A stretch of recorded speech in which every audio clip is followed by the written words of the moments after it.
हरियाणा की जो राजनीतिक राजधानी है, कहते हैं जहां अड़ जाए जींद उड़ा दे सबकी नींद।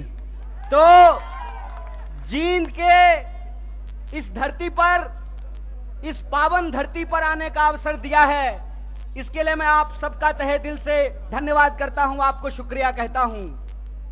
दोस्तों, मैं अपनी बात आपसे करूं उससे पहले हमारा और आपका एक रिश्ता है, हमारा आपका एक संबंध है। वो संबंध है मेहनत का, वो संबंध है ईमानदारी का, वो संबंध है खून पसीने का। उसके बारे में मैं एक बात आपसे कहना चाहता हूं। जब मैं बिहार से चल करके दिल्ली आया था कलेक्टर बनने के लिए, यूपीएससी की तैयारी करने के लिए, तो हमारे साथ हरियाणा के कुछ लोग रहते थे। रोहतक के, झज्जर के, चरखी दादरी के, यमुनानगर के, सिरसा के, करनाल के, अंबाला के, पानीपत के, सोनीपत के, उनके साथ रहते हुए हमने हरियाणा के बारे में बहुत कुछ जाना है। एक बार की बात है, हमारे हरियाणा के एक दोस्त ने कहा, भाई कन्हैया रोटी खा ले।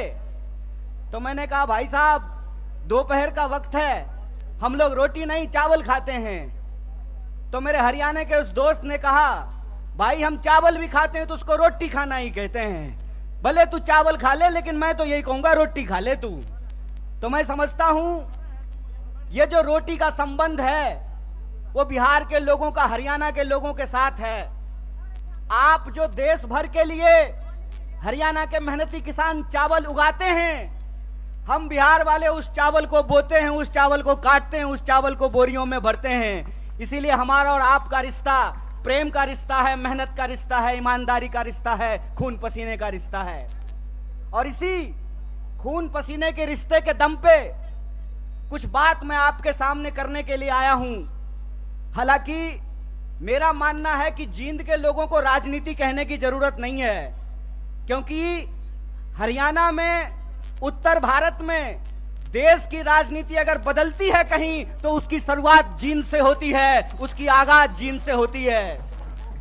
और जब हम दिल्ली से आ रहे थे तो आते हुए ही हमको इस देश के प्रधानमंत्री की बेईमानी की निशानी देखने को मिली। और वो बेईमानी की निशानी क्या है? तो टीकरी बॉर्डर पर बहादुरगढ़ के पास आज भी किसान आंदोलन का वो क्रांतिकारी इतिहास, उसके चिन्ह वहां पे मौजूद हैं कि किस तरीके से इस सरकार ने इस देश के किसानों के साथ बेईमानी की थी। एक बार फिर से आप जानते हैं कि हरियाणा प्रदेश है खिलाड़ियों का।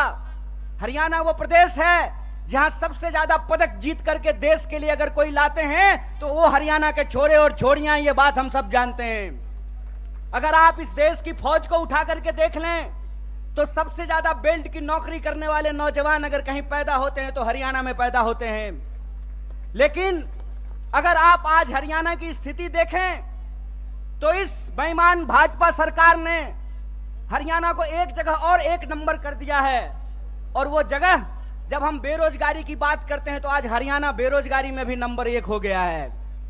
ये जो हरियाणा के अंदर हालात पैदा हुए हैं उसके बारे में अगर कहीं से क्रांतिकारी शुरुआत हो सकती है तो वो धरती जींद है। इसीलिए मैं धरती के तमाम माताओं, बहनों, किसान मजदूर भाइयों और नौजवान साथियों से कहता हूं कि इस ऐतिहासिक शुरुआत को आपको करना पड़ेगा।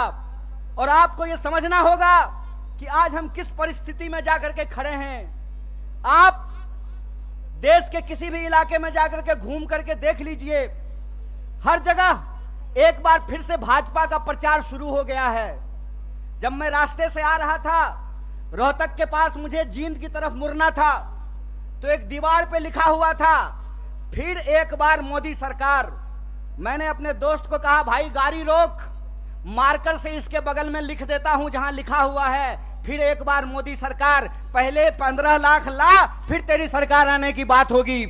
पहले तू हर साल 2 करोड़ नौकरी दे, फिर तेरी सरकार आने की बात होगी। पहले तो किसानों की आमदनी दुगनी कर, फिर तेरी सरकार आने की बात होगी। पहले तू हरियाणा जिसको बेरोजगारी में तू 1 नंबर बना दिया है, यहां रोजगार में 1 नंबर हरियाणा को बना, फिर तेरी जो है सरकार आने की बात होगी। हमारी सरकार नहीं है हरियाणा में, लेकिन श्रीमान भूपेंद्र हुड्डा साहब जब हरियाणा के मुख्यमंत्री थे, और मैं कहता हूं खाए हुए शरीर को और नहाए हुए शरीर को गवाही देने की जरूरत नहीं होती है। अरे प्रमोद भाई को देख के कोई कह देगा कि खाए पिए परिवार से हैं, कह देगा कि नहीं कह देगा? तो कहते हैं खाए हुए शरीर और नहाए हुए शरीर को गवाही की जरूरत नहीं होती है। आप बहादुरगढ़ के जितने इंडस्ट्रीज लगे हुए हैं वहां से चलना शुरू कीजिए जींद की तरफ, आपको रास्ते में फुटवियर पार्क मिलेगा। मिलता है कि नहीं मिलता है? एशियन पेंट की फैक्ट्री मिलती है कि नहीं मिलती है? दोनों तरफ छोटे कल कारखाने मिलते हैं कि नहीं मिलते हैं? ये सब हुड्डा साहब का दिया हुआ है। और मैं आपको याद दिलाता हूं, 5 किलो चावल पे खुश मत होना मेरे दोस्तों। आपका हक था कि सबको 100 गज जमीन देने की भी बात है तो इस सरकार से पूछना चाहिए कि जमीन कहां है। भाजपा की बांटने वाली राजनीति को आपको समझना पड़ेगा। आपको यह समझना पड़ेगा कि भाजपा की राजनीति नफरत पे चलती है, भाजपा की राजनीति बेईमानी पे चलती है, भाजपा की राजनीति लोगों को आपस में लड़ा करके लूटने पे चलती है। दरअसल भाजपा का इतिहास इस देश से गद्दारी का इतिहास है। इस बात को याद रखिएगा, इस बात को याद रखिएगा कि भारतीय राष्ट्रीय कांग्रेस महात्मा गांधी की पार्टी है जो हंसते हंसते अपने सीने पे गोली खा लिए थे, और भाजपा का इतिहास नाथूराम गोडसे का इतिहास है। इस बात को याद रखिएगा। और इसीलिए मैं आपको कहता हूं कि जिस तरीके से अंग्रेज हमारे साथ करते थे, फूट डालो और राज करो, उसी तरह से भाजपा आज कर रही है, फूट डाल रही है और इस देश पे राज कर रही है। मैं आपसे एक सवाल पूछना चाहता हूं, आज 10 साल भाजपा की राजनीति को होने को है, 9 साल देश में भाजपा की राजनीति पूरी हो चुकी है। हरियाणा का चुनाव भी लोकसभा चुनाव के वक्त में होता है, लोकसभा चुनाव के ठीक बाद होता है। आज 9 साल पूरे होने को हैं। मैं सवाल आपसे पूछता हूं, और मैं बाहर से आकर के आपको यह बात समझाने वाला नहीं हूं। आपको यह बात अपने सीने पे हाथ रख करके समझना पड़ेगा कि भाजपा यहां आकर के कौन सी राजनीति की शुरुआत की। भाजपा यहां आकर के 35 बिरादरी और 36 बिरादरी करना शुरू किया कि नहीं किया? हाथ उठा करके बताइए, किया कि नहीं किया? किया ना? तो मैं नड्डा से एक सवाल पूछना चाहता हूं, मैं देश के प्रधानमंत्री से एक सवाल पूछना चाहता हूं, मैं जय शाह के पप्पा से एक सवाल पूछना चाहता हूं कि दुष्यंत चौटाला को बगल वाली कुर्सी पर बिठा करके कौन सा 35 बिरादरी 36 बिरादरी कर रहे हो बे? कौन सी 36 बिरादरी 35 बिरादरी कर रहे हो? खेला करते हो? खेला? अरे झूठा, बेईमानी करते हो। मैं आपसे कहता हूं, और आप सोच करके इस बात को बताइए, जहां धर्म होगा वहां हिंदू मुसलमान करेंगे, और जहां मुसलमान नहीं होगा वहां 35 बिरादरी 36 बिरादरी करेंगे। यह मन में आप सोचिए और विचार कीजिए। अगर मैं गलत हूं, निकालो रस्सी, लगाओ फांसी पे। अगर तुम गलत हो तो लोकतंत्र में तुम्हारी बेईमानी का भी एक एक हिसाब लिया जाएगा। इस बात को याद रखना, इस बात को याद रखना कि इस देश के अंदर जब लोग न्याय की बात करते हैं, जब लोग अपने हक की बात करते हैं, जब किसानों की आमदनी दोगुनी करने की बात करते हैं, जब नौजवानों को 2 करोड़ नौकरियों की बात करते हैं, महिलाओं के सम्मान की बात करते हैं, इस देश में गरीबी को कम करने की बात करते हैं, तो आप उसको देशद्रोही बोलते हैं। और आपके बंटवारे की राजनीति में अगर कोई शामिल हो जाए, कोई धर्म के आधार पर देश को जो लड़ाने की राजनीति है उसका हिस्सा बन जाए, जो समाज को जात के नाम पे लड़ाने की राजनीति है उसका हिस्सा बन जाए, तो जब बाहर थे तो विरोधी थे और आपके बगल में आकर के बैठ गए तो माला पहनाते हो रे बेईमान। अरे कौन सा ऐसा वॉशिंग मशीन है रे कि जब कांग्रेस में रहता है तो चोर होता है और तुम्हारा पार्टी में जाकर के ईमानदार हो जाता है रे झूठा। देश को ठगते हो, देश को ठग के बेईमानी करते हो। तो हमको एक सवाल का जवाब दीजिए। ये 35 बिरादरी 36 बिरादरी कहते हैं और नारा लगाते हैं सबका साथ सबका विकास। अगर सबका साथ सबका विकास नारा है तो हरियाणा में 35 बिरादरी 36 बिरादरी कौन कर रहा है? भाजपा इस सवाल का जवाब दे। यह सवाल मैं पूछना चाहता हूं। और मैं ये सवाल पूछना चाहता हूं कि हरियाणा के इस तरफ पानीपत में, सोनीपत में 35 बिरादरी 36 बिरादरी, यमुना जी के उस पार 35 बिरादरी 36 बिरादरी नहीं। बोलिए सोच करके, यहां वोट चाहिए, वहां वोट नहीं चाहिए, और वहां वोट चाहिए और यहां वोट नहीं चाहिए। नदी पार करते हुए ही बेईमानों का ईमान बदल जाता है। यमुना के पार अलग राजनीति बागपत में, यमुना के इस पार सोनीपत में अलग राजनीति। इस खेल को हरियाणा के लोगों को समझना पड़ेगा, इस खेल को जींद के लोगों को समझना पड़ेगा। और याद रखिएगा, जब जब नींद से उठता है जींद, तब तब आती है हरियाणा में बदलाव और हरियाणा में आती है क्रांति। इसीलिए मैं आपसे आग्रह करने के लिए आया हूं कि आपको समझना पड़ेगा कि देश के भीतर जो सच्चाई है वो हकीकत हमको अपनी आंखों से देखना पड़ेगा। क्या नारा लगाए थे? बहुत हुआ महंगाई का मार, अब की बार मोदी सरकार। तो सिलेंडर 1200 रुपया में इनका चचा बेच रहा है। बताइए, पेट्रोल डीजल 100 रुपया लीटर मिल रहा है। क्या नारा लगाए थे कि हर साल 2 करोड़ नौकरी देंगे। 9 साल हो गया है, अभी टीवी पर प्रचार आएगा 9 साल बेमिसाल। तो मैं देश के नौजवानों से कहता हूं, हरियाणा के नौजवानों से कहता हूं, 9 साल देश बेहाल। पूछो कि 9 साल में 18 करोड़ नौकरी क्यों नहीं है? यह सवाल प्रधानमंत्री से पूछना जाना चाहिए। और आपने कहा था ना कि किसानों की आमदनी हम दुगनी कर देंगे। किसानों को 1 साल तक इस दिल्ली के बॉर्डर पे जाकर के आंदोलन करना पड़ा था। सैकड़ों किसानों को अपनी जान गंवानी पड़ी थी। और ये जिसका जिसका नाम लेते हैं ना, उसके साथ बेईमानी करते हैं। 9 साल दोस्त बेमिसाल, 9 साल देश बेहाल। यह सच्चाई देश के लोगों को समझना पड़ेगा। पहले किसानों को ठगा, फिर जवानों को ठगा। बोलिए, अग्निवीर आया है कि नहीं आया है? आया है ना। तो एमपी बनेगा 4 साल के लिए, एमपी बनेगा 5 साल के लिए, अग्नि बनेगा 4 साल के लिए। बोलिए, बेईमानी है कि नहीं है? है ना। तो आप जींद के लोग हैं ना, करकरा के बोलिए बेईमान को बेईमान, चोर को चोर बोलिए, बेईमान को बेईमान बोलिए। हमारा लोकतंत्र का अधिकार, ये हमारा ईमान है कि बेईमान को बेईमान बोलेंगे। अगर प्रधानमंत्री 5 साल का हो सकता है तो सिपाही 4 साल के लिए क्यों होगा? अगर एमपी को पेंशन मिल सकता है तो बेल्ट की नौकरी करने वाला कांस्टेबल को पेंशन क्यों नहीं मिलेगा? यह सवाल पूछिए। यह सवाल पूछिए कि अगर प्रधानमंत्री को पेंशन मिल सकता है तो मास्टर साहब को पेंशन क्यों नहीं मिलेगा? प्रोफेसर साहब को पेंशन क्यों नहीं मिलेगा? सिपाही को पेंशन क्यों नहीं मिलेगा? सेना में नौकरी करने वाले को पेंशन क्यों नहीं मिलेगा? और मैं अपने बड़े भाई दीपेंद्र साहब के सामने आपसे वादा करता हूं, कांग्रेस का हाथ मजबूत कीजिए, भारतीय राष्ट्रीय कांग्रेस को लेकर के आइए। हमने हिमाचल में ओल्ड पेंशन स्कीम लागू किया है, हरियाणा में भी ओल्ड पेंशन स्कीम को लागू करेंगे। इस बात को याद रखिएगा। इसीलिए हम कहते हैं कि यह देश एक बदलाव चाहता है। हम मानते हैं कि आपको हमसे कुछ नाराजगी होगी। कई बार माँ बाप को भी अपने बच्चे से नाराजगी हो जाती है, लेकिन माँ बाप अपने बच्चे को उठा करके डस्टबिन में नहीं फेंक देते हैं। क्या माता जी?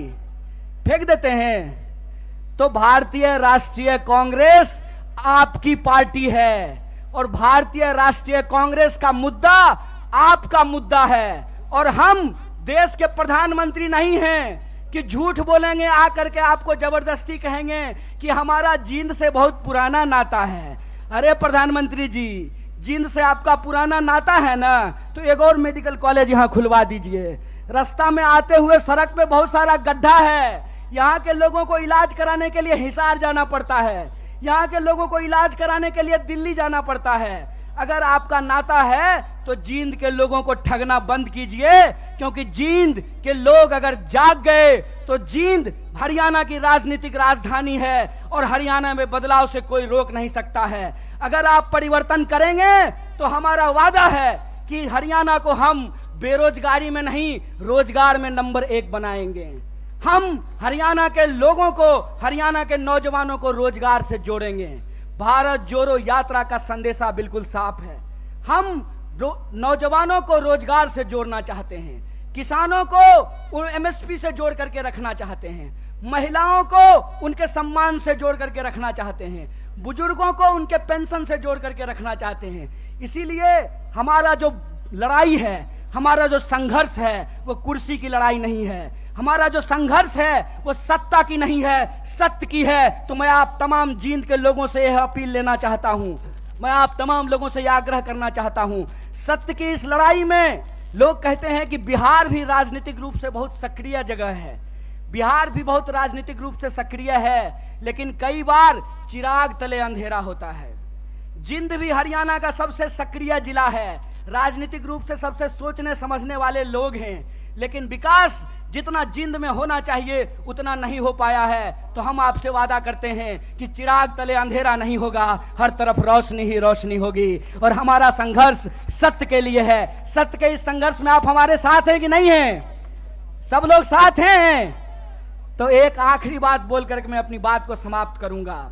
आज 20 मई है, आज हमको दीपेंद्र साहब को भी शपथ ग्रहण समारोह में होना था, लेकिन हमने जींद से वादा किया था, अपने भाई से वादा किया था कि हम जनता के बीच में रहेंगे और सिर्फ कर्नाटक में नहीं, अगली बार हरियाणा के शपथ ग्रहण में शामिल होंगे। ये संकल्प लेकर के जाते हैं। इसी आशा और विश्वास के साथ मैं अपनी बात को खत्म करता हूं। शुक्रिया। इनकलाब जिंदाबाद। जय हिंद, जय हरियाणा, जय कांग्रेस। मेरी आवाज जहां तक पहुंच रही है, हरियाणा के जिंद हलके के आसपास के जिलों से आए हुए इस शहर के सभी आदरणीय बुजुर्गों का, नौजवान दोस्तों का, माताओं बहनों का, किसान मजदूर भाइयों का, दुकानदार साथियों का, नौकरी करके बिजनेस करके अपने परिवार का भरण पोषण करने वाले आप तमाम मेहनती लोगों का मैं क्रांतिकारी इस्तकबाल करता हूं, आपका हार्दिक अभिनंदन करता हूं। दोस्तों, सबसे पहले मैं हरियाणा प्रदेश कांग्रेस कमेटी के एक एक हमारे आदरणीय नेताओं का, सभी कार्यकर्ताओं का और अपने भाई जो हमारे साथ भारत यात्री थे, भारत जोड़ो यात्रा में माननीय राहुल गांधी के साथ कदम से कदम मिला करके चल रहे थे, भाई प्रमोद सहवाग जी का बहुत बहुत धन्यवाद करना चाहता हूं। और मंच पे हमारे बड़े भाई, नौजवानों के दिलों के धड़कन, एमपी साहब आप लोग प्यार से कहते हैं उनको, भाई दीपेंद्र जी का विशेष रूप से आभार व्यक्त करता हूं, उनको धन्यवाद देता हूं कि आज उन्होंने मुझे हरियाणा की जो राजनीतिक राजधानी है, कहते हैं जहां अड़ जाए जींद उड़ा दे सबकी नींद, तो जींद के इस धरती पर, इस पावन धरती पर आने का अवसर दिया है। इसके लिए मैं आप सबका तहे दिल से धन्यवाद करता हूं, आपको शुक्रिया कहता हूं।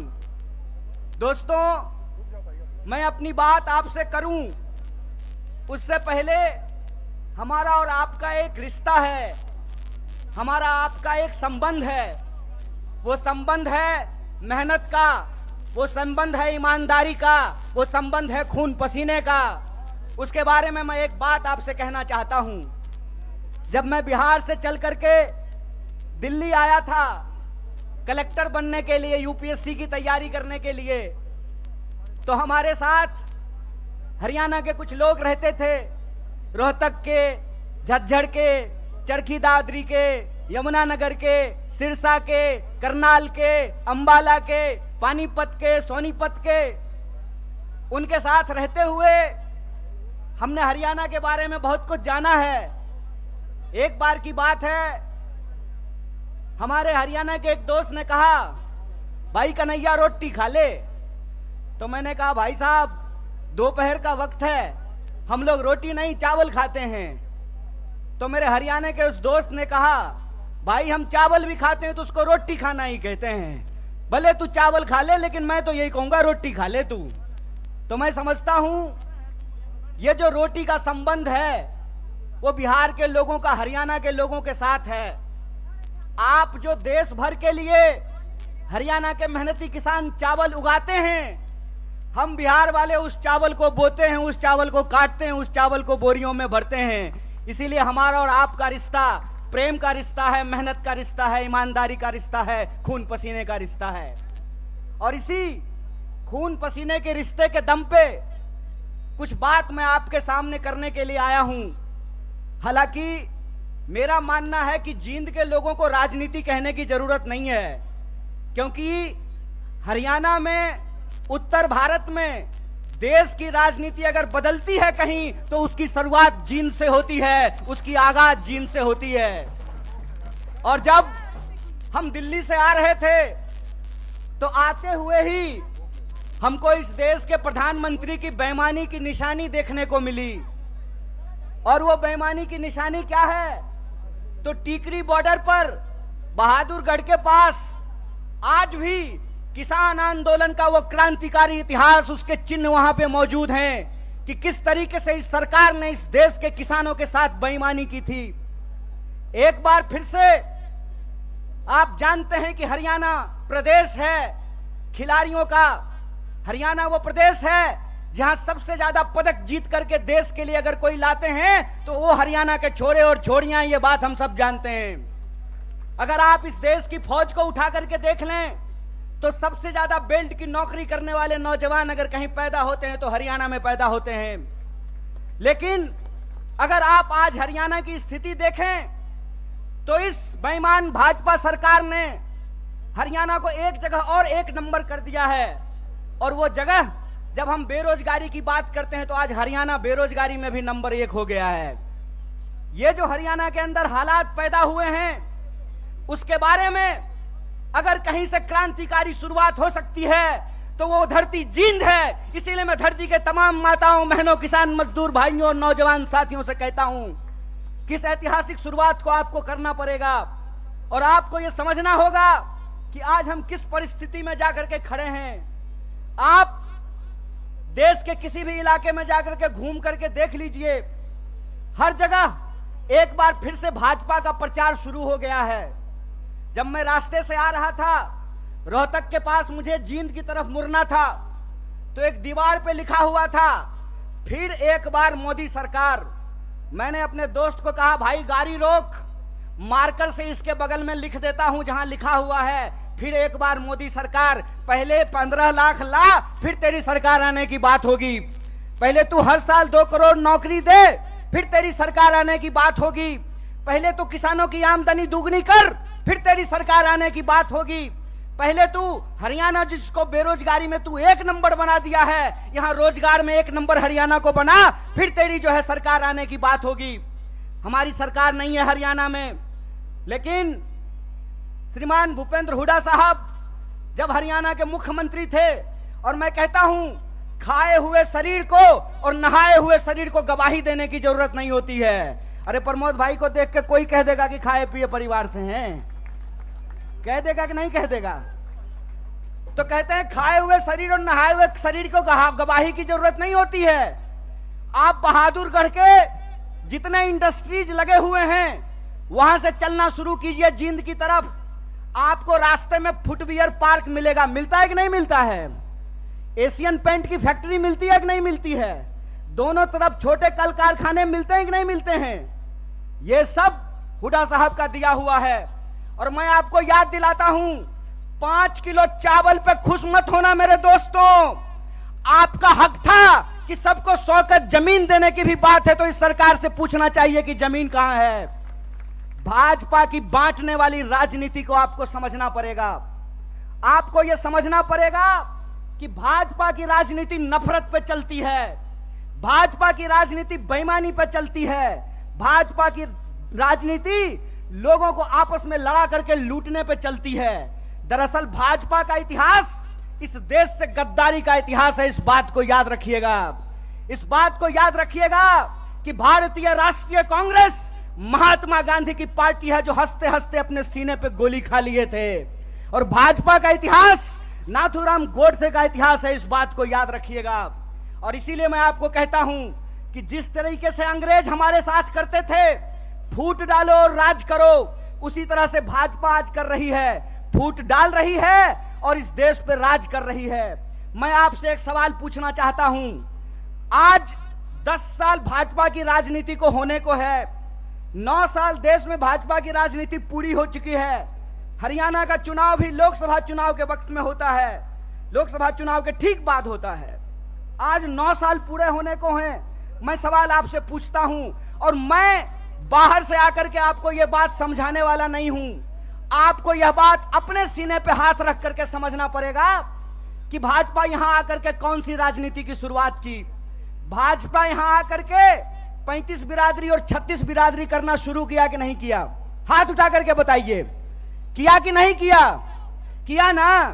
तो मैं नड्डा से एक सवाल पूछना चाहता हूं, मैं देश के प्रधानमंत्री से एक सवाल पूछना चाहता हूं, मैं जय शाह के पप्पा से एक सवाल पूछना चाहता हूं कि दुष्यंत चौटाला को बगल वाली कुर्सी पर बिठा करके कौन सा 35 बिरादरी 36 बिरादरी कर रहे हो बे? कौन सी 36 बिरादरी 35 बिरादरी कर रहे हो? खेला करते हो? खेला? अरे झूठा, बेईमानी करते हो। मैं आपसे कहता हूं, और आप सोच करके इस बात को बताइए, जहां धर्म होगा वहां हिंदू मुसलमान करेंगे, और जहां मुसलमान नहीं होगा वहां 35 बिरादरी 36 बिरादरी करेंगे। यह मन में आप सोचिए और विचार कीजिए। अगर मैं गलत हूं, निकालो रस्सी, लगाओ फांसी पे। अगर तुम गलत हो तो लोकतंत्र में तुम्हारी बेईमानी का भी एक एक हिसाब लिया जाएगा। इस बात को याद रखना, इस बात को याद रखना कि इस देश के अंदर जब लोग न्याय की बात करते हैं, जब लोग अपने हक की बात करते हैं, जब किसानों की आमदनी दोगुनी करने की बात करते हैं, जब नौजवानों को 2 करोड़ नौकरियों की बात करते हैं, महिलाओं के सम्मान की बात करते हैं, इस देश में गरीबी को कम करने की बात करते हैं, तो आप उसको देशद्रोही बोलते हैं। और आपके बंटवारे की राजनीति में अगर कोई शामिल हो जाए, कोई धर्म के आधार पर देश को जो लड़ाने की राजनीति है उसका हिस्सा बन जाए, जो समाज को जात के नाम पे लड़ाने की राजनीति है उसका हिस्सा बन जाए, तो जब बाहर थे तो विरोधी थे और आपके बगल में आकर के बैठ गए तो माला पहनाते हो रे बेईमान। अरे कौन सा ऐसा वॉशिंग मशीन है रे कि जब कांग्रेस में रहता है तो चोर होता है और तुम्हारा पार्टी में जाकर के ईमानदार हो जाता है रे झूठा। देश को ठगते हो, देश को ठग के बेईमानी करते हो। तो हमको एक सवाल का जवाब दीजिए। ये 35 बिरादरी 36 बिरादरी कहते हैं और नारा लगाते हैं सबका साथ सबका विकास।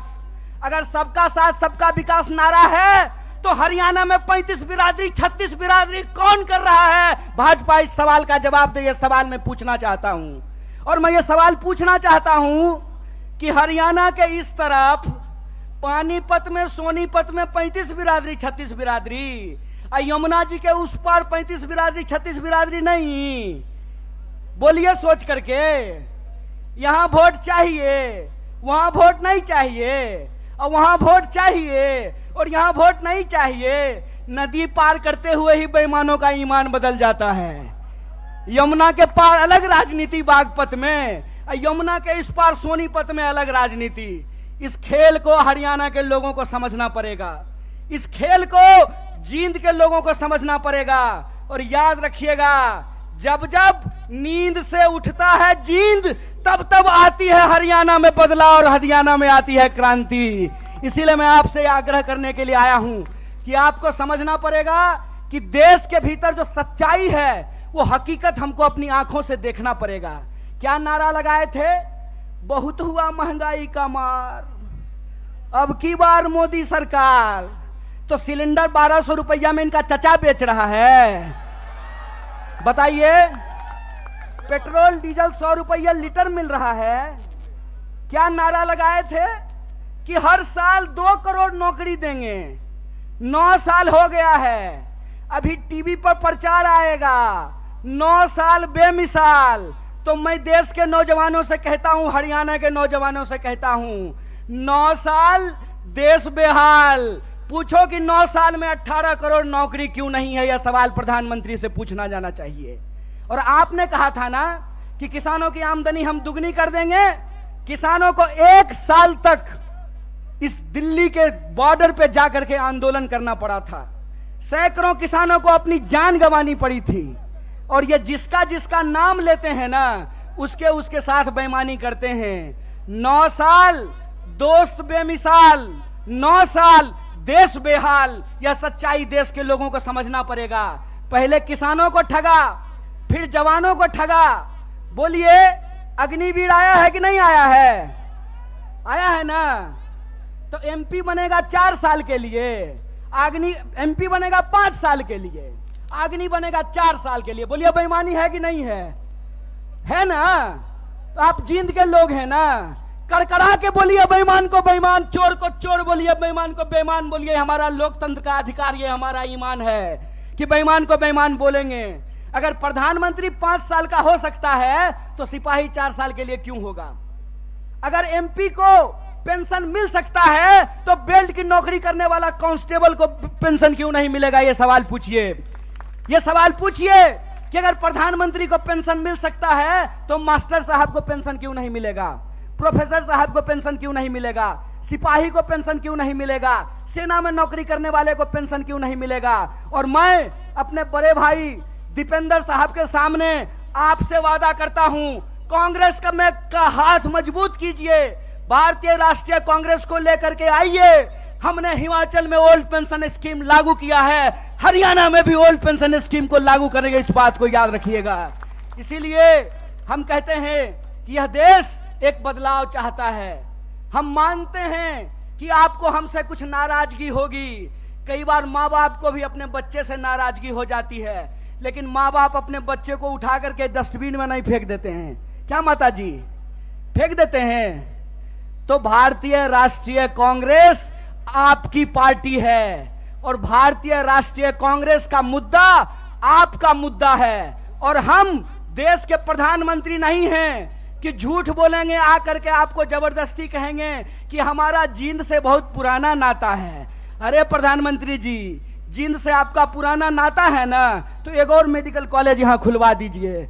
रास्ता में आते हुए सड़क पे बहुत सारा गड्ढा है, यहाँ के लोगों को इलाज कराने के लिए हिसार जाना पड़ता है, यहाँ के लोगों को इलाज कराने के लिए दिल्ली जाना पड़ता है। अगर आपका नाता है तो जींद के लोगों को ठगना बंद कीजिए, क्योंकि जींद के लोग अगर जाग गए तो जींद हरियाणा की राजनीतिक राजधानी है और हरियाणा में बदलाव से कोई रोक नहीं सकता है। अगर आप परिवर्तन करेंगे तो हमारा वादा है कि हरियाणा को हम बेरोजगारी में नहीं, रोजगार में नंबर 1 बनाएंगे।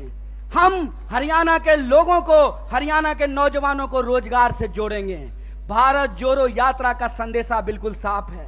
हम नौजवानों को रोजगार से जोड़ना चाहते हैं, किसानों को एमएसपी से जोड़ करके रखना चाहते हैं, महिलाओं को उनके सम्मान से जोड़ करके रखना चाहते हैं, बुजुर्गों को उनके पेंशन से जोड़ करके रखना चाहते हैं। इसीलिए हमारा जो लड़ाई है, हमारा जो संघर्ष है, वो कुर्सी की लड़ाई नहीं है। हमारा जो संघर्ष है वो सत्ता की नहीं है, सत्य की है। तो मैं आप तमाम जींद के लोगों से यह अपील लेना चाहता हूं, मैं आप तमाम लोगों से यह आग्रह करना चाहता हूं, सत्य की इस लड़ाई में लोग कहते हैं कि बिहार भी राजनीतिक रूप से बहुत सक्रिय जगह है, बिहार भी बहुत राजनीतिक रूप से सक्रिय है, लेकिन कई बार चिराग तले अंधेरा होता है। जींद भी हरियाणा का सबसे सक्रिय जिला है, राजनीतिक रूप से सबसे सोचने समझने वाले लोग हैं, लेकिन विकास जितना जींद में होना चाहिए उतना नहीं हो पाया है। तो हम आपसे वादा करते हैं कि चिराग तले अंधेरा नहीं होगा, हर तरफ रोशनी ही रोशनी होगी। और हमारा संघर्ष सत्य के लिए है। सत्य के इस संघर्ष में आप हमारे साथ हैं कि नहीं हैं? सब लोग साथ हैं। तो एक आखिरी बात बोल करके मैं अपनी बात को समाप्त करूंगा। आज 20 मई है, आज हमको दीपेंद्र साहब को भी शपथ ग्रहण समारोह में होना था, लेकिन हमने जींद से वादा किया था, अपने भाई से वादा किया था कि हम जनता के बीच में रहेंगे और सिर्फ कर्नाटक में नहीं, अगली बार हरियाणा के शपथ ग्रहण में शामिल होंगे।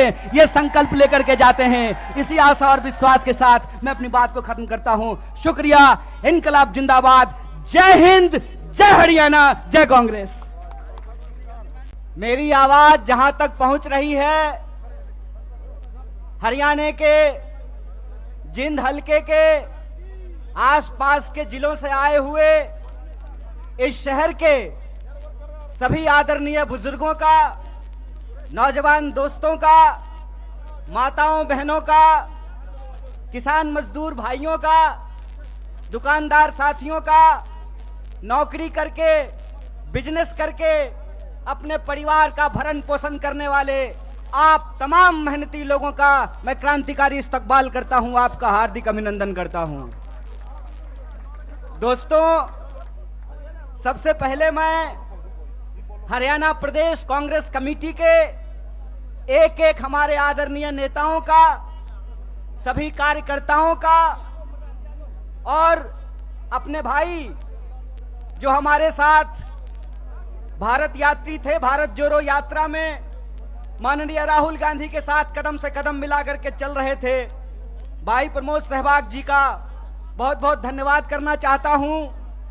और मंच पे हमारे बड़े भाई, नौजवानों के दिलों के धड़कन, एमपी साहब आप लोग प्यार से कहते हैं उनको, भाई दीपेंद्र जी का विशेष रूप से आभार व्यक्त करता हूं, उनको धन्यवाद देता हूं कि आज उन्होंने मुझे हरियाणा की जो राजनीतिक राजधानी है, कहते हैं जहां अड़ जाए जींद उड़ा दे सबकी नींद, तो जींद के इस धरती पर, इस पावन धरती पर आने का अवसर दिया है।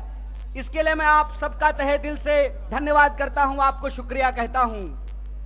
दोस्तों, मैं अपनी बात आपसे करूं उससे पहले हमारा और आपका एक रिश्ता है, हमारा आपका एक संबंध है। वो संबंध है मेहनत का, वो संबंध है ईमानदारी का, वो संबंध है खून पसीने का। उसके बारे में मैं एक बात आपसे कहना चाहता हूं। जब मैं बिहार से चल करके दिल्ली आया था कलेक्टर बनने के लिए, यूपीएससी की तैयारी करने के लिए, तो हमारे साथ हरियाणा के कुछ लोग रहते थे, रोहतक के, झज्जर के, चरखी दादरी के, यमुनानगर के, सिरसा के, करनाल के, अंबाला के, पानीपत के, सोनीपत के, उनके साथ रहते हुए हमने हरियाणा के बारे में बहुत कुछ जाना है।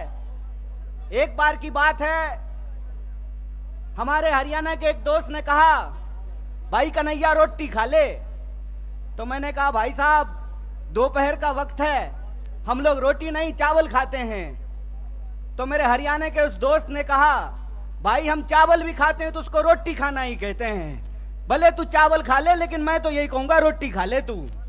तो मैं समझता हूं ये जो रोटी का संबंध है वो बिहार के लोगों का हरियाणा के लोगों के साथ है। आप जो देश भर के लिए हरियाणा के मेहनती किसान चावल उगाते हैं, हम बिहार वाले उस चावल को बोते हैं, उस चावल को काटते हैं, उस चावल को बोरियों में भरते हैं। इसीलिए हमारा और आपका रिश्ता प्रेम का रिश्ता है, मेहनत का रिश्ता है, ईमानदारी का रिश्ता है, खून पसीने का रिश्ता है। और इसी खून पसीने के रिश्ते के दम पे कुछ बात मैं आपके सामने करने के लिए आया हूं। हालांकि मेरा मानना है कि जींद के लोगों को राजनीति कहने की जरूरत नहीं है, क्योंकि हरियाणा में, उत्तर भारत में देश की राजनीति अगर बदलती है कहीं तो उसकी शुरुआत जींद से होती है, उसकी आगाज जींद से होती है। और जब हम दिल्ली से आ रहे थे तो आते हुए ही हमको इस देश के प्रधानमंत्री की बेईमानी की निशानी देखने को मिली। और वो बेईमानी की निशानी क्या है? तो टीकरी बॉर्डर पर बहादुरगढ़ के पास आज भी किसान आंदोलन का वो क्रांतिकारी इतिहास, उसके चिन्ह वहां पे मौजूद हैं कि किस तरीके से इस सरकार ने इस देश के किसानों के साथ बेईमानी की थी। एक बार फिर से आप जानते हैं कि हरियाणा प्रदेश है खिलाड़ियों का। हरियाणा वो प्रदेश है जहां सबसे ज्यादा पदक जीत करके देश के लिए अगर कोई लाते हैं तो वो हरियाणा के छोरे और छोरियां, ये बात हम सब जानते हैं। अगर आप इस देश की फौज को उठा करके देख लें तो सबसे ज्यादा बेल्ट की नौकरी करने वाले नौजवान अगर कहीं पैदा होते हैं तो हरियाणा में पैदा होते हैं।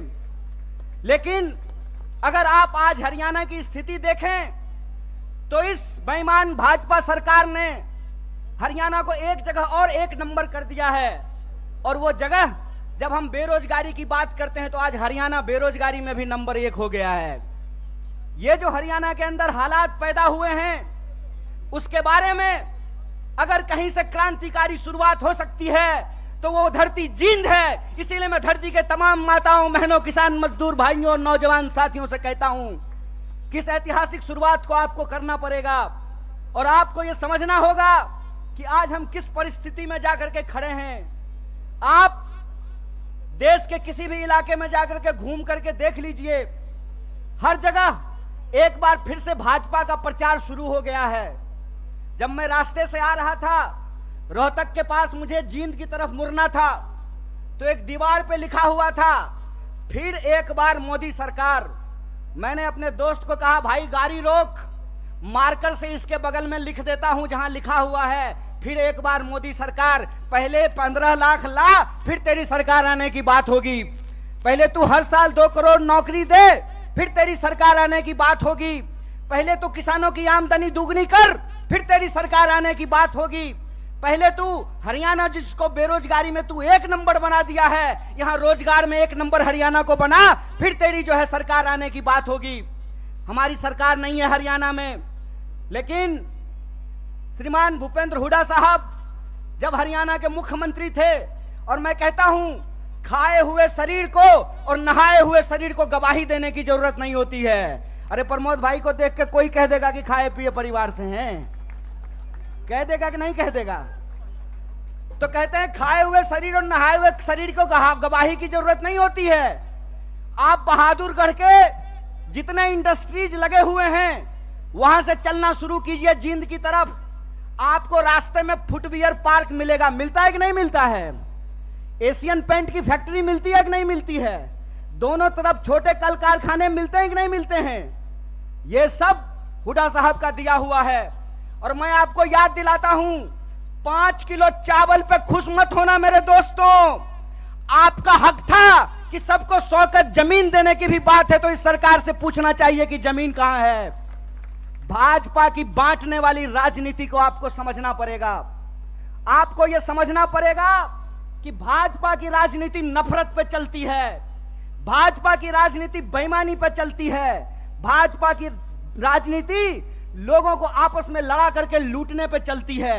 दरअसल भाजपा का इतिहास इस देश से गद्दारी का इतिहास है। इस बात को याद रखिएगा, इस बात को याद रखिएगा कि भारतीय राष्ट्रीय कांग्रेस महात्मा गांधी की पार्टी है जो हंसते हंसते अपने सीने पे गोली खा लिए थे।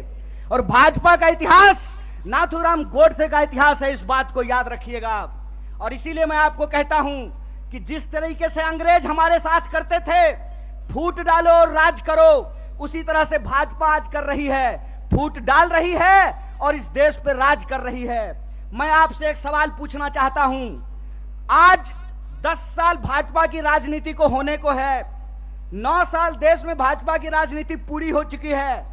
हरियाणा का चुनाव भी लोकसभा चुनाव के वक्त में होता है, लोकसभा चुनाव के ठीक बाद होता है। आज 9 साल पूरे होने को हैं। मैं सवाल आपसे पूछता हूं, और मैं बाहर से आकर के आपको यह बात समझाने वाला नहीं हूं। आपको यह बात अपने सीने पे हाथ रख करके समझना पड़ेगा कि भाजपा यहां आकर के कौन सी राजनीति की शुरुआत की। भाजपा यहां आकर के 35 बिरादरी और 36 बिरादरी करना शुरू किया कि नहीं किया? हाथ उठा करके बताइए, किया कि नहीं किया? किया ना? तो मैं नड्डा से एक सवाल पूछना चाहता हूं, मैं देश के प्रधानमंत्री से एक सवाल पूछना चाहता हूं, मैं जय शाह के पप्पा से एक सवाल पूछना चाहता हूं कि दुष्यंत चौटाला को बगल वाली कुर्सी पर बिठा करके कौन सा 35 बिरादरी 36 बिरादरी कर रहे हो बे? कौन सी 36 बिरादरी 35 बिरादरी कर रहे हो? खेला करते हो? खेला? अरे झूठा, बेईमानी करते हो। मैं आपसे कहता हूं, और आप सोच करके इस बात को बताइए, जहां धर्म होगा वहां हिंदू मुसलमान करेंगे, और जहां मुसलमान नहीं होगा वहां 35 बिरादरी 36 बिरादरी करेंगे। यह मन में आप सोचिए और विचार कीजिए। अगर मैं गलत हूं, निकालो रस्सी, लगाओ फांसी पे। अगर तुम गलत हो तो लोकतंत्र में तुम्हारी बेईमानी का भी एक एक हिसाब लिया जाएगा। इस बात को याद रखना, इस बात को याद रखना कि इस देश के अंदर जब लोग न्याय की बात करते हैं, जब लोग अपने हक की बात करते हैं, जब किसानों की आमदनी दोगुनी करने की बात करते हैं, जब नौजवानों को 2 करोड़ नौकरियों की बात करते हैं, महिलाओं के सम्मान की बात करते हैं, इस देश में गरीबी को कम करने की बात करते हैं, तो आप उसको देशद्रोही बोलते हैं। और आपके बंटवारे की राजनीति में अगर कोई शामिल हो जाए, कोई धर्म के आधार पर देश को जो लड़ाने की राजनीति है उसका हिस्सा बन जाए, जो समाज को जात के नाम पे लड़ाने की राजनीति है उसका हिस्सा बन जाए, तो जब बाहर थे तो विरोधी थे और आपके बगल में आकर के बैठ गए तो माला पहनाते हो रे बेईमान। अरे कौन सा ऐसा वॉशिंग मशीन है रे कि जब कांग्रेस में रहता है तो चोर होता है और तुम्हारा पार्टी में जाकर के ईमानदार हो जाता है रे झूठा। देश को ठगते हो, देश को ठग के बेईमानी करते हो। तो हमको एक सवाल का जवाब दीजिए। ये 35 बिरादरी 36 बिरादरी कहते हैं और नारा लगाते हैं सबका साथ सबका विकास। अगर सबका साथ सबका विकास नारा है तो हरियाणा में 35 बिरादरी 36 बिरादरी कौन कर रहा है? भाजपा इस सवाल का जवाब दे। ये सवाल मैं पूछना चाहता हूं और मैं ये सवाल पूछना चाहता हूं कि हरियाणा के इस तरफ पानीपत में सोनीपत में 35 बिरादरी 36 बिरादरी, यमुना जी के उस पार 35 बिरादरी 36 बिरादरी नहीं। बोलिए सोच करके, यहां वोट चाहिए, वहां वोट नहीं चाहिए, और वहां वोट चाहिए और यहां वोट नहीं चाहिए। नदी पार करते हुए ही बेईमानों का ईमान बदल जाता है। यमुना के पार अलग राजनीति बागपत में, यमुना के इस पार सोनीपत में अलग राजनीति। इस खेल को हरियाणा के लोगों को समझना पड़ेगा, इस खेल को जींद के लोगों को समझना पड़ेगा। और याद रखिएगा, जब जब नींद से उठता है जींद तब तब आती है हरियाणा में बदलाव और हरियाणा में आती है क्रांति। इसीलिए मैं आपसे आग्रह करने के लिए आया हूं कि आपको समझना पड़ेगा कि देश के भीतर जो सच्चाई है वो हकीकत हमको अपनी आंखों से देखना पड़ेगा। क्या नारा लगाए थे? बहुत हुआ महंगाई का मार, अब की बार मोदी सरकार। तो सिलेंडर 1200 रुपया में इनका चचा बेच रहा है। बताइए, पेट्रोल डीजल 100 रुपया लीटर मिल रहा है। क्या नारा लगाए थे कि हर साल 2 करोड़ नौकरी देंगे। 9 साल हो गया है, अभी टीवी पर प्रचार आएगा 9 साल बेमिसाल। तो मैं देश के नौजवानों से कहता हूं, हरियाणा के नौजवानों से कहता हूं, 9 साल देश बेहाल। पूछो कि 9 साल में 18 करोड़ नौकरी क्यों नहीं है? यह सवाल प्रधानमंत्री से पूछना जाना चाहिए। और आपने कहा था ना कि किसानों की आमदनी हम दुगनी कर देंगे। किसानों को 1 साल तक इस दिल्ली के बॉर्डर पे जाकर के आंदोलन करना पड़ा था। सैकड़ों किसानों को अपनी जान गंवानी पड़ी थी। और ये जिसका जिसका नाम लेते हैं ना, उसके उसके साथ बेईमानी करते हैं। 9 साल दोस्त बेमिसाल, 9 साल देश बेहाल। यह सच्चाई देश के लोगों को समझना पड़ेगा। पहले किसानों को ठगा, फिर जवानों को ठगा। बोलिए, अग्निवीर आया है कि नहीं आया है? आया है ना। तो एमपी बनेगा 4 साल के लिए, एमपी बनेगा 5 साल के लिए, अग्नि बनेगा 4 साल के लिए। बोलिए बेईमानी है कि नहीं है? है ना। तो आप जींद के लोग हैं ना, करकरा के बोलिए बेईमान को बेईमान, चोर को चोर बोलिए, बेईमान को बेईमान बोलिए। हमारा लोकतंत्र का अधिकार, ये हमारा ईमान है कि बेईमान को बेईमान बोलेंगे। अगर प्रधानमंत्री 5 साल का हो सकता है तो सिपाही 4 साल के लिए क्यों होगा? अगर एमपी को पेंशन मिल सकता है तो बेल्ट की नौकरी करने वाला कांस्टेबल को पेंशन क्यों नहीं मिलेगा? ये सवाल पूछिए। ये सवाल पूछिए कि अगर प्रधानमंत्री को पेंशन मिल सकता है तो मास्टर साहब को पेंशन क्यों नहीं मिलेगा? प्रोफेसर साहब को पेंशन क्यों नहीं मिलेगा? सिपाही को पेंशन क्यों नहीं मिलेगा? सेना में नौकरी करने वाले को पेंशन क्यों नहीं मिलेगा? और मैं अपने बड़े भाई दीपेंद्र साहब के सामने आपसे वादा करता हूं, कांग्रेस का हाथ मजबूत कीजिए, भारतीय राष्ट्रीय कांग्रेस को लेकर के आइए। हमने हिमाचल में ओल्ड पेंशन स्कीम लागू किया है, हरियाणा में भी ओल्ड पेंशन स्कीम को लागू करेंगे। इस बात को याद रखिएगा। इसीलिए हम कहते हैं कि यह देश एक बदलाव चाहता है। हम मानते हैं कि आपको हमसे कुछ नाराजगी होगी। कई बार माँ बाप को भी अपने बच्चे से नाराजगी हो जाती है, लेकिन माँ बाप अपने बच्चे को उठा करके डस्टबिन में नहीं फेंक देते हैं। क्या माता जी, फेंक देते हैं? तो भारतीय राष्ट्रीय कांग्रेस आपकी पार्टी है और भारतीय राष्ट्रीय कांग्रेस का मुद्दा आपका मुद्दा है। और हम देश के प्रधानमंत्री नहीं हैं कि झूठ बोलेंगे, आकर के आपको जबरदस्ती कहेंगे कि हमारा जींद से बहुत पुराना नाता है। अरे प्रधानमंत्री जी, जींद से आपका पुराना नाता है ना, तो एक और मेडिकल कॉलेज यहां खुलवा दीजिए। रास्ता में आते हुए सड़क पे बहुत सारा गड्ढा है, यहाँ के लोगों को इलाज कराने के लिए हिसार जाना पड़ता है, यहाँ के लोगों को इलाज कराने के लिए दिल्ली जाना पड़ता है। अगर आपका नाता है तो जींद के लोगों को ठगना बंद कीजिए, क्योंकि जींद के लोग अगर जाग गए तो जींद हरियाणा की राजनीतिक राजधानी है और हरियाणा में बदलाव से कोई रोक नहीं सकता है। अगर आप परिवर्तन करेंगे तो हमारा वादा है कि हरियाणा को हम बेरोजगारी में नहीं, रोजगार में नंबर 1 बनाएंगे। हम हरियाणा के लोगों को, हरियाणा के नौजवानों को रोजगार से जोड़ेंगे। भारत जोड़ो यात्रा का संदेशा बिल्कुल साफ है। हम नौजवानों को रोजगार से जोड़ना चाहते हैं, किसानों को एमएसपी से जोड़ करके रखना चाहते हैं, महिलाओं को उनके सम्मान से जोड़ करके रखना चाहते हैं, बुजुर्गों को उनके पेंशन से जोड़ करके रखना चाहते हैं। इसीलिए हमारा जो लड़ाई है, हमारा जो संघर्ष है, वो कुर्सी की लड़ाई नहीं है। हमारा जो संघर्ष है वो सत्ता की नहीं है, सत्य की है। तो मैं आप तमाम जींद के लोगों से यह अपील लेना चाहता हूं, मैं आप तमाम लोगों से यह आग्रह करना चाहता हूं, सत्य की इस लड़ाई में लोग कहते हैं कि बिहार भी राजनीतिक रूप से बहुत सक्रिय जगह है, बिहार भी बहुत राजनीतिक रूप से सक्रिय है, लेकिन कई बार चिराग तले अंधेरा होता है। जींद भी हरियाणा का सबसे सक्रिय जिला है, राजनीतिक रूप से सबसे सोचने समझने वाले लोग हैं, लेकिन विकास जितना जींद में होना चाहिए उतना नहीं हो पाया है। तो हम आपसे वादा करते हैं कि चिराग तले अंधेरा नहीं होगा, हर तरफ रोशनी ही रोशनी होगी। और हमारा संघर्ष सत्य के लिए है। सत्य के इस संघर्ष में आप हमारे साथ हैं कि नहीं हैं? सब लोग साथ हैं। तो एक आखिरी बात बोल करके मैं अपनी बात को समाप्त करूंगा। आज 20 मई है, आज हमको दीपेंद्र साहब को भी शपथ ग्रहण समारोह में होना था, लेकिन हमने जींद से वादा किया था, अपने भाई से वादा किया था कि हम जनता के बीच में रहेंगे और सिर्फ कर्नाटक में नहीं, अगली बार हरियाणा के शपथ ग्रहण में शामिल होंगे। ये संकल्प लेकर के जाते हैं। इसी आशा और विश्वास के साथ मैं अपनी बात को खत्म करता हूं। शुक्रिया। इनकलाब जिंदाबाद। जय हिंद, जय हरियाणा, जय कांग्रेस।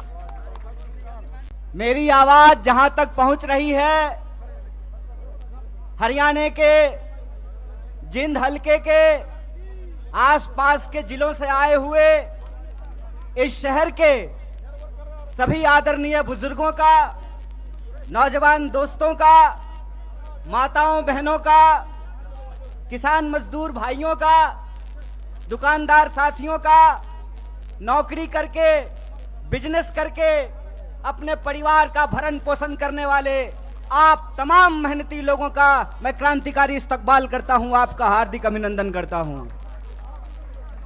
दोस्तों, सबसे पहले मैं हरियाणा प्रदेश कांग्रेस कमेटी के एक एक हमारे आदरणीय नेताओं का, सभी कार्यकर्ताओं का और अपने भाई जो हमारे साथ भारत यात्री थे, भारत जोड़ो यात्रा में माननीय राहुल गांधी के साथ कदम से कदम मिला करके चल रहे थे, भाई प्रमोद सहवाग जी का बहुत बहुत धन्यवाद करना चाहता हूं। और मंच पे हमारे बड़े भाई, नौजवानों के दिलों के धड़कन, एमपी साहब आप लोग प्यार से कहते हैं उनको, भाई दीपेंद्र जी का विशेष रूप से आभार व्यक्त करता हूं, उनको धन्यवाद देता हूं कि आज उन्होंने मुझे हरियाणा की जो राजनीतिक राजधानी है, कहते हैं जहां अड़ जाए जींद उड़ा दे सबकी नींद, तो जींद के इस धरती पर, इस पावन धरती पर आने का अवसर दिया है। इसके लिए मैं आप सबका तहे दिल से धन्यवाद करता हूं, आपको शुक्रिया कहता हूं। दोस्तों, मैं अपनी बात आपसे करूं उससे पहले हमारा और आपका एक रिश्ता है, हमारा आपका एक संबंध है। वो संबंध है मेहनत का, वो संबंध है ईमानदारी का, वो संबंध है खून पसीने का। उसके बारे में मैं एक बात आपसे कहना चाहता हूं। जब मैं बिहार से चल करके दिल्ली आया था कलेक्टर बनने के लिए, यूपीएससी की तैयारी करने के लिए, तो हमारे साथ हरियाणा के कुछ लोग रहते थे। रोहतक के, झज्जर के, चरखी दादरी के, यमुनानगर के, सिरसा के, करनाल के, अंबाला के, पानीपत के, सोनीपत के, उनके साथ रहते हुए हमने हरियाणा के बारे में बहुत कुछ जाना है। एक बार की बात है, हमारे हरियाणा के एक दोस्त ने कहा, भाई कन्हैया रोटी खा ले। तो मैंने कहा, भाई साहब दोपहर का वक्त है, हम लोग रोटी नहीं चावल खाते हैं। तो मेरे हरियाणा के उस दोस्त ने कहा, भाई हम चावल भी खाते हैं तो उसको रोटी खाना ही कहते हैं। भले तू चावल खा ले, लेकिन मैं तो यही कहूंगा रोटी खा ले तू। तो मैं समझता हूं ये जो रोटी का संबंध है वो बिहार के लोगों का हरियाणा के लोगों के साथ है। आप जो देश भर के लिए हरियाणा के मेहनती किसान चावल उगाते हैं, हम बिहार वाले उस चावल को बोते हैं, उस चावल को काटते हैं, उस चावल को बोरियों में भरते हैं। इसीलिए हमारा और आपका रिश्ता प्रेम का रिश्ता है, मेहनत का रिश्ता है, ईमानदारी का रिश्ता है, खून पसीने का रिश्ता है।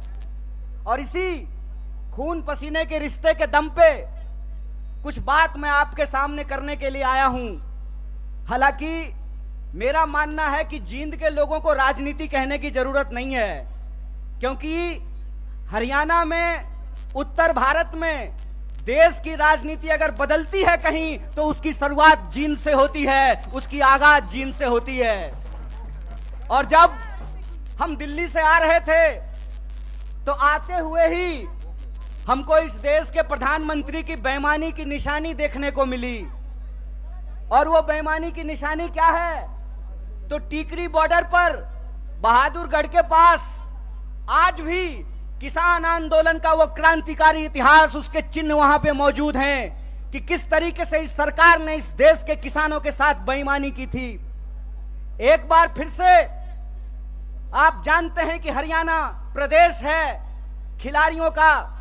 हरियाणा वो प्रदेश है जहां सबसे ज्यादा पदक जीत करके देश के लिए अगर कोई लाते हैं तो वो हरियाणा के छोरे और छोरियां, ये बात हम सब जानते हैं। अगर आप इस देश की फौज को उठा करके देख लें तो सबसे ज्यादा बेल्ट की नौकरी करने वाले नौजवान अगर कहीं पैदा होते हैं तो हरियाणा में पैदा होते हैं। लेकिन अगर आप आज हरियाणा की स्थिति देखें तो इस बेईमान भाजपा सरकार ने हरियाणा को एक जगह और एक नंबर कर दिया है। और वो जगह, जब हम बेरोजगारी की बात करते हैं तो आज हरियाणा बेरोजगारी में भी नंबर 1 हो गया है। ये जो हरियाणा के अंदर हालात पैदा हुए हैं उसके बारे में अगर कहीं से क्रांतिकारी शुरुआत हो सकती है तो वो धरती जींद है। इसीलिए मैं धरती के तमाम माताओं, बहनों, किसान मजदूर भाइयों और नौजवान साथियों से कहता हूं कि इस ऐतिहासिक शुरुआत को आपको करना पड़ेगा। और आपको यह समझना होगा कि आज हम किस परिस्थिति में जाकर के खड़े हैं। आप देश के किसी भी इलाके में जाकर के घूम करके देख लीजिए, हर जगह एक बार फिर से भाजपा का प्रचार शुरू हो गया है। जब मैं रास्ते से आ रहा था, रोहतक के पास मुझे जींद की तरफ मुड़ना था तो एक दीवार पे लिखा हुआ था, फिर एक बार मोदी सरकार।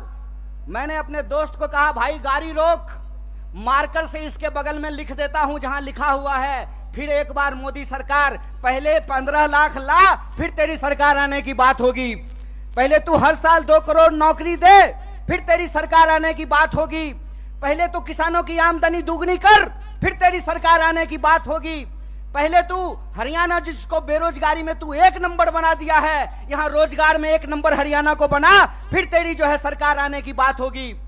हमारी सरकार नहीं है हरियाणा में, लेकिन श्रीमान भूपेंद्र हुड्डा साहब जब हरियाणा के मुख्यमंत्री थे, और मैं कहता हूं खाए हुए शरीर को और नहाए हुए शरीर को गवाही देने की जरूरत नहीं होती है। अरे प्रमोद भाई को देख के कोई कह देगा कि खाए पिए परिवार से हैं, कह देगा कि नहीं कह देगा? तो कहते हैं खाए हुए शरीर और नहाए हुए शरीर को गवाही की जरूरत नहीं होती है। आप बहादुरगढ़ के जितने इंडस्ट्रीज लगे हुए हैं वहां से चलना शुरू कीजिए जींद की तरफ। आपको रास्ते में फुटवियर पार्क मिलेगा, मिलता है कि नहीं मिलता है? एशियन पेंट की फैक्ट्री मिलती है कि नहीं मिलती है? दोनों तरफ छोटे कल कारखाने मिलते हैं कि नहीं मिलते हैं? ये सब हुड्डा साहब का दिया हुआ है। और मैं आपको याद दिलाता हूं, 5 किलो चावल पे खुश मत होना मेरे दोस्तों। आपका हक था कि सबको 100 गज जमीन देने की भी बात है तो इस सरकार से पूछना चाहिए कि जमीन कहां है। भाजपा की बांटने वाली राजनीति को आपको समझना पड़ेगा। आपको यह समझना पड़ेगा कि भाजपा की राजनीति नफरत पे चलती है, भाजपा की राजनीति बेईमानी पे चलती है, भाजपा की राजनीति लोगों को आपस में लड़ा करके लूटने पे चलती है। दरअसल भाजपा का इतिहास इस देश से गद्दारी का इतिहास है। इस बात को याद रखिएगा, इस बात को याद रखिएगा कि भारतीय राष्ट्रीय कांग्रेस महात्मा गांधी की पार्टी है जो हंसते हंसते अपने सीने पे गोली खा लिए थे। और भाजपा का इतिहास नाथूराम गोडसे का इतिहास है। इस बात को याद रखिएगा। और इसीलिए मैं आपको कहता हूं कि जिस तरीके से अंग्रेज हमारे साथ करते थे, फूट डालो और राज करो, उसी तरह से भाजपा आज कर रही है, फूट डाल रही है और इस देश पे राज कर रही है। मैं आपसे एक सवाल पूछना चाहता हूं। आज 10 साल भाजपा की राजनीति को होने को है, 9 साल देश में भाजपा की राजनीति पूरी हो चुकी है। हरियाणा का चुनाव भी लोकसभा चुनाव के वक्त में होता है, लोकसभा चुनाव के ठीक बाद होता है। आज 9 साल पूरे होने को हैं। मैं सवाल आपसे पूछता हूं, और मैं बाहर से आकर के आपको यह बात समझाने वाला नहीं हूं। आपको यह बात अपने सीने पे हाथ रख करके समझना पड़ेगा कि भाजपा यहां आकर के कौन सी राजनीति की शुरुआत की। भाजपा यहां आकर के 35 बिरादरी और 36 बिरादरी करना शुरू किया कि नहीं किया? हाथ उठा करके बताइए, किया कि नहीं किया? किया ना। तो मैं नड्डा से एक सवाल पूछना चाहता हूं, मैं देश के प्रधानमंत्री से एक सवाल पूछना चाहता हूं, मैं जय शाह के पप्पा से एक सवाल पूछना चाहता हूं कि दुष्यंत चौटाला को बगल वाली कुर्सी पर बिठा करके कौन सा 35 बिरादरी 36 बिरादरी कर रहे हो बे? कौन सी 36 बिरादरी 35 बिरादरी कर रहे हो? खेला करते हो, खेला? अरे झूठा, बेईमानी करते हो। मैं आपसे कहता हूं और आप सोच करके इस बात को बताइए, जहां धर्म होगा वहां हिंदू मुसलमान करेंगे, और जहां मुसलमान नहीं होगा वहां 35 बिरादरी 36 बिरादरी करेंगे। यह मन में आप सोचिए और विचार कीजिए। अगर मैं गलत हूं, निकालो रस्सी, लगाओ फांसी पे।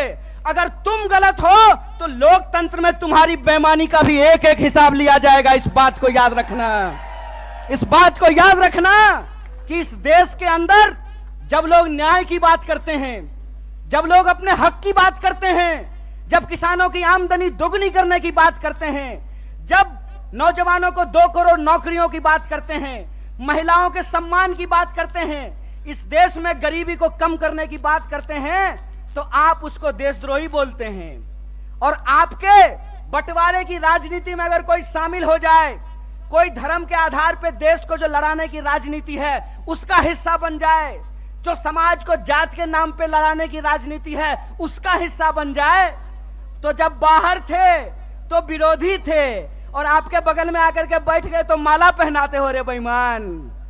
अरे कौन सा ऐसा वॉशिंग मशीन है रे कि जब कांग्रेस में रहता है तो चोर होता है और तुम्हारा पार्टी में जाकर के ईमानदार हो जाता है रे झूठा। देश को ठगते हो, देश को ठग के बेईमानी करते हो। तो हमको एक सवाल का जवाब दीजिए। ये 35 बिरादरी 36 बिरादरी कहते हैं और नारा लगाते हैं सबका साथ सबका विकास। अगर सबका साथ सबका विकास नारा है तो हरियाणा में 35 बिरादरी 36 बिरादरी कौन कर रहा है? भाजपा इस सवाल का जवाब दे। ये सवाल मैं पूछना चाहता हूं। और मैं ये सवाल पूछना चाहता हूं कि हरियाणा के इस तरफ पानीपत में, सोनीपत में 35 बिरादरी 36 बिरादरी, यमुना जी के उस पार 35 बिरादरी 36 बिरादरी नहीं। बोलिए सोच करके, यहां वोट चाहिए, वहां वोट नहीं चाहिए, और वहां वोट चाहिए और यहां वोट नहीं चाहिए। नदी पार करते हुए ही बेईमानों का ईमान बदल जाता है। यमुना के पार अलग राजनीति बागपत में, यमुना के इस पार सोनीपत में अलग राजनीति। इस खेल को हरियाणा के लोगों को समझना पड़ेगा। इस खेल को जींद के लोगों को समझना पड़ेगा। और याद रखिएगा, जब जब नींद से उठता है जींद, तब तब आती है हरियाणा में बदलाव और हरियाणा में आती है क्रांति। इसीलिए मैं आपसे आग्रह करने के लिए आया हूं कि आपको समझना पड़ेगा कि देश के भीतर जो सच्चाई है वो हकीकत हमको अपनी आंखों से देखना पड़ेगा। क्या नारा लगाए थे? बहुत हुआ महंगाई का मार, अब की बार मोदी सरकार। तो सिलेंडर 1200 रुपया में इनका चचा बेच रहा है। बताइए, पेट्रोल डीजल 100 रुपया लीटर मिल रहा है। क्या नारा लगाए थे कि हर साल 2 करोड़ नौकरी देंगे। 9 साल हो गया है, अभी टीवी पर प्रचार आएगा 9 साल बेमिसाल। तो मैं देश के नौजवानों से कहता हूं, हरियाणा के नौजवानों से कहता हूं, 9 साल देश बेहाल। पूछो कि 9 साल में 18 करोड़ नौकरी क्यों नहीं है? यह सवाल प्रधानमंत्री से पूछना जाना चाहिए। और आपने कहा था ना कि किसानों की आमदनी हम दुगनी कर देंगे। किसानों को 1 साल तक इस दिल्ली के बॉर्डर पे जाकर के आंदोलन करना पड़ा था। सैकड़ों किसानों को अपनी जान गंवानी पड़ी थी। और ये जिसका जिसका नाम लेते हैं ना, उसके साथ बेईमानी करते हैं। 9 साल दोस्त बेमिसाल, 9 साल देश बेहाल। यह सच्चाई देश के लोगों को समझना पड़ेगा। पहले किसानों को ठगा, फिर जवानों को ठगा। बोलिए, अग्निवीर आया है कि नहीं आया है? आया है ना। तो एमपी बनेगा 4 साल के लिए, एमपी बनेगा 5 साल के लिए, अग्नि बनेगा 4 साल के लिए। बोलिए, बेईमानी है कि नहीं है? है ना। तो आप जींद के लोग हैं ना, करकरा के बोलिए बेईमान को बेईमान, चोर को चोर बोलिए, बेईमान को बेईमान बोलिए। हमारा लोकतंत्र का अधिकार, ये हमारा ईमान है कि बेईमान को बेईमान बोलेंगे। अगर प्रधानमंत्री 5 साल का हो सकता है तो सिपाही 4 साल के लिए क्यों होगा? अगर एमपी को पेंशन मिल सकता है तो बेल्ट की नौकरी करने वाला कांस्टेबल को पेंशन क्यों नहीं मिलेगा? ये सवाल पूछिए। ये सवाल पूछिए कि अगर प्रधानमंत्री को पेंशन मिल सकता है तो मास्टर साहब को पेंशन क्यों नहीं मिलेगा? प्रोफेसर साहब को पेंशन क्यों नहीं मिलेगा? सिपाही को पेंशन क्यों नहीं मिलेगा? सेना में नौकरी करने वाले को पेंशन क्यों नहीं मिलेगा? और मैं अपने बड़े भाई दीपेंद्र साहब के सामने आपसे वादा करता हूं, कांग्रेस का हाथ मजबूत कीजिए, भारतीय राष्ट्रीय कांग्रेस को लेकर के आइए। हमने हिमाचल में ओल्ड पेंशन स्कीम लागू किया है, हरियाणा में भी ओल्ड पेंशन स्कीम को लागू करेंगे। इस बात को याद रखिएगा। इसीलिए हम कहते हैं कि यह देश एक बदलाव चाहता है। हम मानते हैं कि आपको हमसे कुछ नाराजगी होगी। कई बार माँ बाप को भी अपने बच्चे से नाराजगी हो जाती है, लेकिन माँ बाप अपने बच्चे को उठा करके डस्टबिन में नहीं फेंक देते हैं। क्या माता जी? फेंक देते हैं। तो भारतीय राष्ट्रीय कांग्रेस आपकी पार्टी है और भारतीय राष्ट्रीय कांग्रेस का मुद्दा आपका मुद्दा है। और हम देश के प्रधानमंत्री नहीं हैं कि झूठ बोलेंगे, आकर के आपको जबरदस्ती कहेंगे कि हमारा जींद से बहुत पुराना नाता है। अरे प्रधानमंत्री जी, जींद से आपका पुराना नाता है ना, तो एक और मेडिकल कॉलेज यहां खुलवा दीजिए। रास्ता में आते हुए सड़क पे बहुत सारा गड्ढा है, यहाँ के लोगों को इलाज कराने के लिए हिसार जाना पड़ता है, यहाँ के लोगों को इलाज कराने के लिए दिल्ली जाना पड़ता है। अगर आपका नाता है तो जींद के लोगों को ठगना बंद कीजिए, क्योंकि जींद के लोग अगर जाग गए तो जींद हरियाणा की राजनीतिक राजधानी है और हरियाणा में बदलाव से कोई रोक नहीं सकता है। अगर आप परिवर्तन करेंगे तो हमारा वादा है कि हरियाणा को हम बेरोजगारी में नहीं, रोजगार में नंबर 1 बनाएंगे। हम हरियाणा के लोगों को, हरियाणा के नौजवानों को रोजगार से जोड़ेंगे। भारत जोड़ो यात्रा का संदेशा बिल्कुल साफ है। हम नौजवानों को रोजगार से जोड़ना चाहते हैं, किसानों को एमएसपी से जोड़ करके रखना चाहते हैं, महिलाओं को उनके सम्मान से जोड़ करके रखना चाहते हैं, बुजुर्गों को उनके पेंशन से जोड़ करके रखना चाहते हैं। इसीलिए हमारा जो लड़ाई है, हमारा जो संघर्ष है, वो कुर्सी की लड़ाई नहीं है। हमारा जो संघर्ष है वो सत्ता की नहीं है, सत्य की है।